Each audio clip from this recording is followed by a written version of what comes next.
नमस्कार साथियों। जिस पुस्तक का आप लोग बहुत बेसब्री से इंतजार कर रहे थे, वो पुस्तक मार्केट में अब आपको उपलब्ध है, ऑनलाइन भी और ऑफलाइन भी।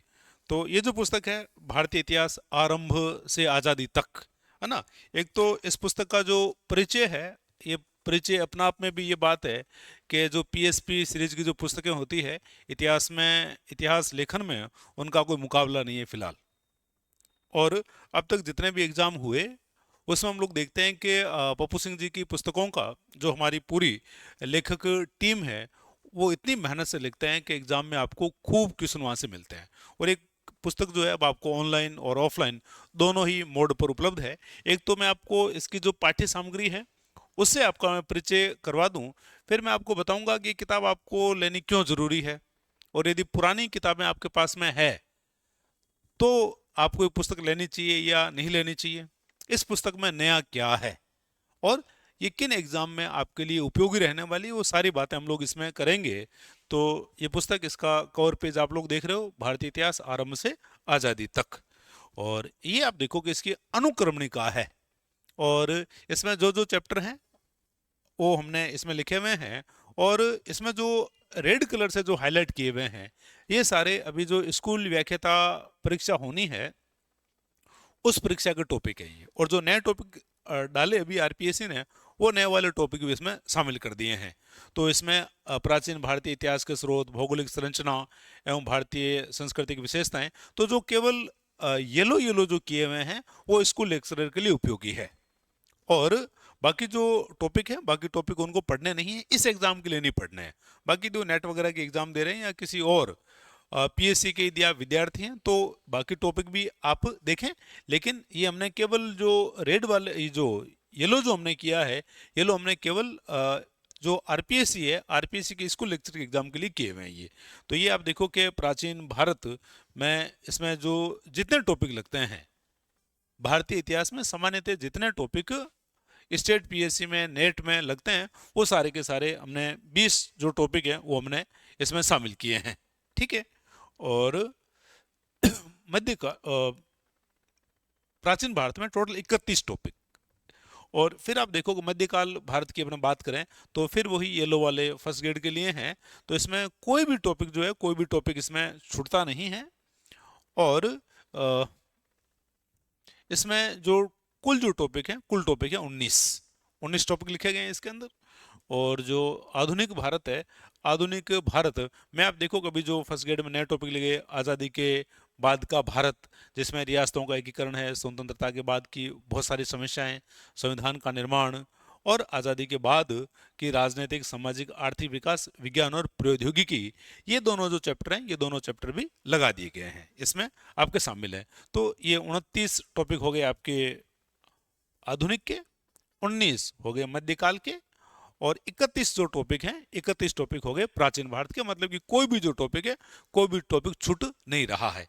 अब ये जो पुस्तक है, इस पुस्तक को यदि हम लोग देखें तो ये आपको लेनी क्यों चाहिए, ये लेनी क्यों चाहिए, क्योंकि हम देखते हैं कि इसमें एक तो बहुत सारी जो नई चीजें हैं, जो अभी जैसे हाल ही में नए जो रिसर्च वगैरह हुए हैं, या जो नए रिसर्च पेपर छपे हैं, या अभी जो नए प्रश्न विभिन्न स्टेट की पीएससी के अंदर और नेट के अंदर जितने भी क्वेश्चन आए हैं, वो सारे के सारे क्वेश्चन हमने इस पाठ्य सामग्री के अंदर शामिल किए हैं। दूसरा, ये जो पुस्तक है, इस पुस्तक के लास्ट में आप देखोगे कि हमने परिशिष्ट लगाए हैं, और इनके जो पेज हैं वो 62 है, और तीनों ही खंडों के हैं, और तीनों ही खंडों के परिशिष्ट है।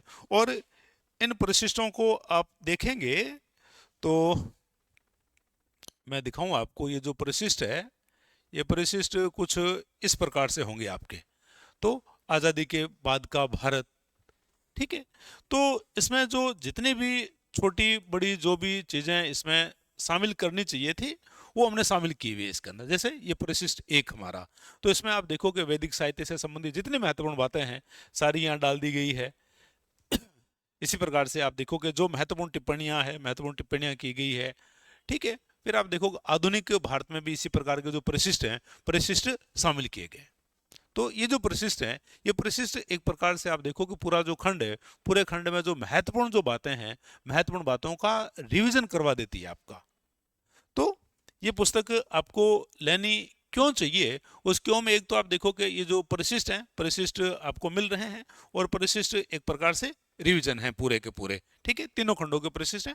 टोटल 62 पेज है इसके अंदर। तो नए जो पर्सन है, नए पर्सन डाल दिए, कोई नया जो रिसर्च है, नया रिसर्च इसमें डाला हम लोगों ने। और फिर आप देखो कि इसमें हमने टेबल फॉर्म के अंदर, टेबल फॉर्म के अंदर आपको कंटेंट मिलेगा। हमने कई सारणियां जो है, सारणियां बनाई हुई है। मतलब ये हुआ कि कोई भी टॉपिक है तो उस टॉपिक को विस्तृत रूप में भी दिया गया है, और उसको संक्षेप में भी हम लोगों ने डालने का प्रयास किया है इसके अंदर, ताकि आप उसका क्विक जो रिवीजन है, क्विक रिवीजन भी आप कर पाओ, और जो टॉपिक है, टॉपिक को आप विस्तृत भी देख पाओ। ये जो अप्रोच है, ये अप्रोच हम लोगों ने यूज की हुई है। सारणियां वगैरह बनी हुई है इसके अंदर, टेबलें, चार्ट वगैरह हम लोगों ने इसमें डाले हैं। फिर यदि आपके पास में पुरानी पुस्तकें पड़ी है, जैसे आपने प्राचीन भारत की पुस्तक भी खरीद रखी है, मध्यकाल भी खरीद रखी है, तो आपको ये जो पुस्तक है, ये पुस्तक आपको लेनी चाहिए क्या? यदि ये पुस्तकें आप लोग पूरी पढ़ पाते हैं तो इसे लेने की आवश्यकता नहीं है, यदि आपके पास में सारी किताबें हैं तो। लेकिन यदि आपके पास में पढ़ने का आपको समय कम मिलता है, पढ़ने का समय कम मिलता है, या आप एकदम बिल्कुल क्विक जो रिवीजन है, क्विक रिवीजन आप चाहते हो, फास्ट रिवीजन आप चाहते हो, या अब आपको लगता है कि भाई एग्जाम में केवल 4-5 महीने ही बचे हैं और 4-5 महीने में मैं उन सारी किताबों को पढ़ नहीं पाऊंगा, तो इस स्थिति में ये जो पुस्तक है, इस स्थिति में ये पुस्तक आपको बहुत मदद करने वाली है। यदि आप औसत 4-5 घंटे ही पढ़ पाते हैं और आप क्विक यदि रिवीजन चाहते हैं, तो ये जो पुस्तक है, ये पुस्तक आपको बहुत मदद करने वाली है।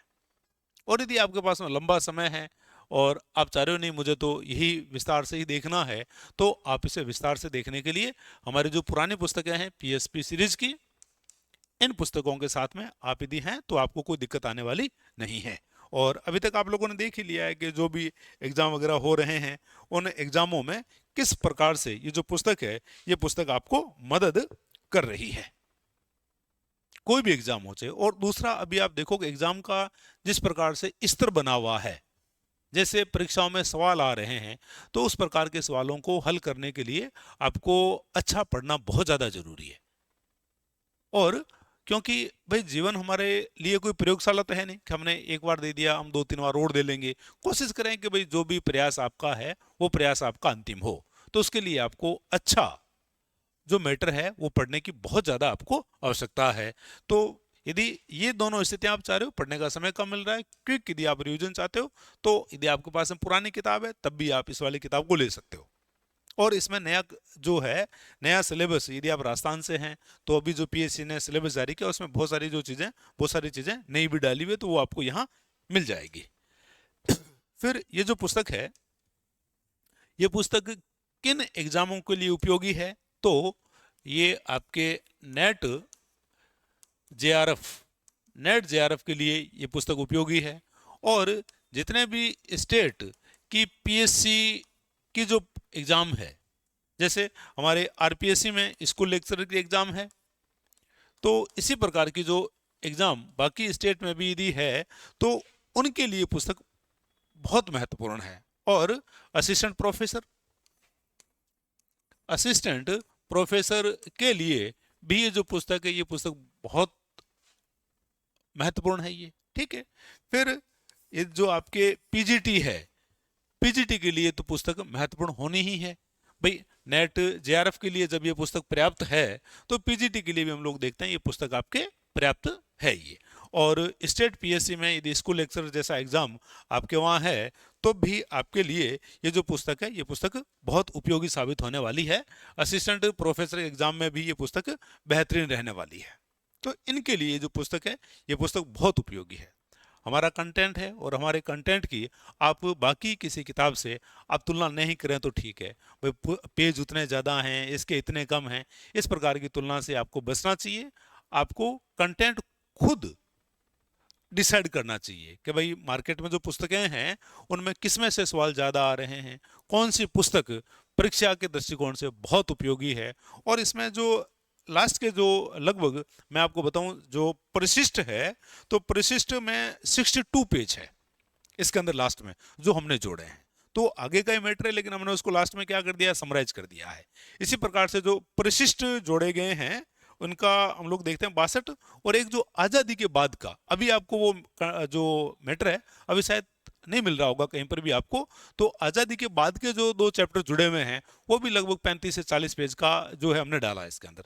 तो इस कारण क्या है कि 100-125 पेज तो इसी के ही हो गए हैं। ठीक है, तो जो कहे कि पुस्तक बड़ी है तो उनका जो तर्क है इस कारण क्या हो जाता है, फेल हो जाता है, क्योंकि हमने परिशिष्ट इसके अंदर जोड़े हैं और नया कंटेंट हमने इसमें जोड़ा है। तो आप देखो कि ये जो पुस्तक है आपके लिए बहुत ही बेहतरीन रहने वाली है। आप देखो इस प्रकार से हमने इसके अंदर जो टेबल वगैरह है, टेबल वगैरह हम लोगों ने बनाई हुई है इसके अंदर, जो आप लोगों के लिए बहुत काम की रहने वाली है। देखो जो विस्तार से चीज़ बतानी चाहिए थी, अतिरम पक्कम के बारे में पूरा जो है पूरा विस्तार से दिया हुआ है। ठीक है, मध्यकाल के सोर्स आप लोग देखो कि पूरा बताया। फिर एक जो शॉर्ट है, शॉर्ट फॉर्म में टेबल भी हम लोगों ने दे दी। यहाँ भी आप देखो कि इनको विस्तार से भी बताया गया है और शॉर्ट फॉर्म में भी इसको बताया गया है। फिर मध्यकाल की नीतियाँ जो है अलग से भी हमने इनको लिखा है। भाई शासक के साथ तो इनको लिखा ही है, इसके अलावा अलग से ही हमने इनको बताया हुआ है इनको। ठीक है, फिर उत्तर मुगल काल में एक टेबल के रूप में भी दिखाया गया है। फिर आगे जो विस्तृत सामग्री है, विस्तृत सामग्री दी हुई है। अब देखो समर्थन आवास स्थल, ये एक बहुत नया फैक्ट है जो अभी हाल ही के एग्जामों में पूछा जा रहा है, लेकिन कम किताबों में मिलता है ये। फिर देखो पिंडारी को लेकर के भी हमने नए जो फैक्ट हैं, नए फैक्ट जोड़े। फिर गेंडा और हड़प्पा का जो संबंध रहा है, ये नए फैक्ट हैं, ये यहाँ बताए गए हैं। ठीक है, तो इस प्रकार से जो पुराने सवाल हैं, एनसीईआरटी के देखो फैक्ट जो हैं वो भी इस पुस्तक के अंदर शामिल किए गए हैं। तो अलग से एनसीईआरटी भी पढ़ने की आपको आवश्यकता नहीं रह जाती है। फिर ये जो टेबल फॉर्म में है चीज़ें वो आपको मिल रही है। फिर देखो एक जैसे आप चीज़ों को, इन चीज़ों को समझ पा रहे होंगे कि एक अलग से हमने इनको शॉर्ट में बताया है। फिर चीज़ों को क्या है कि हमने विस्तार से भी यहाँ बताने का जो प्रयास है, प्रयास किया है। आप देखो किस प्रकार से चीज़ों को बताया गया है। ये फिर आज़ादी के बाद का जो भारत है, इसमें भी पूरा जो कंटेंट है बहुत अच्छी पुस्तकों से हमने इसको शामिल किया है। और इसके बाद का भी आप देखो जो प्रमुख संशोधन हुए किस प्रकार से एकदम बिल्कुल अच्छी तरीके से व्यवस्थित करके परीक्षा के दृष्टिकोण से जो चीज़ें बहुत उपयोगी है उन चीज़ों को यहाँ लिखा गया है। फिर देखो पंचवर्षीय योजनाएं वगैरह, जो नई जो चीज़ें हैं, नई चीज़ें हमने बहुत अच्छे से लिखी हुई है। और फिर आप देखो कि लास्ट में ये जो परिशिष्ट वगैरह है, परिशिष्ट तीनों खंडों के परिशिष्ट हमने शामिल किए हैं। और लास्ट में ये जो पुस्तक है, ये पुस्तक आप फ्री भी प्राप्त कर सकते हैं। और इसके लिए हमारा ये प्ले स्टोर पर फोकस एकेडमी बीकानेर नाम की एप्लीकेशन है और अभी इस पर ऑफर भी चल रहा है। तो ऑफर में आप ले सकते हैं और साथ में ये जो पुस्तक है अभी यदि आप लेते हैं तो ये पुस्तक आपको बिल्कुल फ्री मिलने वाली है। तो बहुत ही बेहतरीन पुस्तक है ये। और कंबाइंड में हम देखते हैं कि इस प्रकार की जो पुस्तकें हैं, इस प्रकार की पुस्तकें आपको बहुत कम मिलती है। तो इस पुस्तक को आप ऑफलाइन और ऑनलाइन दोनों ही मोड पर खरीद सकते हैं। आप इसको खरीदिए। आपको कैसा लगा, आप इस प्रकार की जो प्रतिक्रियाएं हैं हमारे जो फेसबुक का जो पेज है उस पर या हमारे टेलीग्राम पर पर्सनली आप हमें ज़रूर बताएं। और आपको खूब शुभकामनाएं। आप इस किताब को परचेज कीजिए और आपको बहुत संतुष्टि रहेगी, ऐसा मैं आपको वादा कर सकता हूं। और हमारी जो पुरानी पुस्तकें हैं, पुरानी पुस्तकों ने हमारे इस वादे को या आश्वासन को पुरानी पुस्तकों ने सिद्ध भी किया है। धन्यवाद।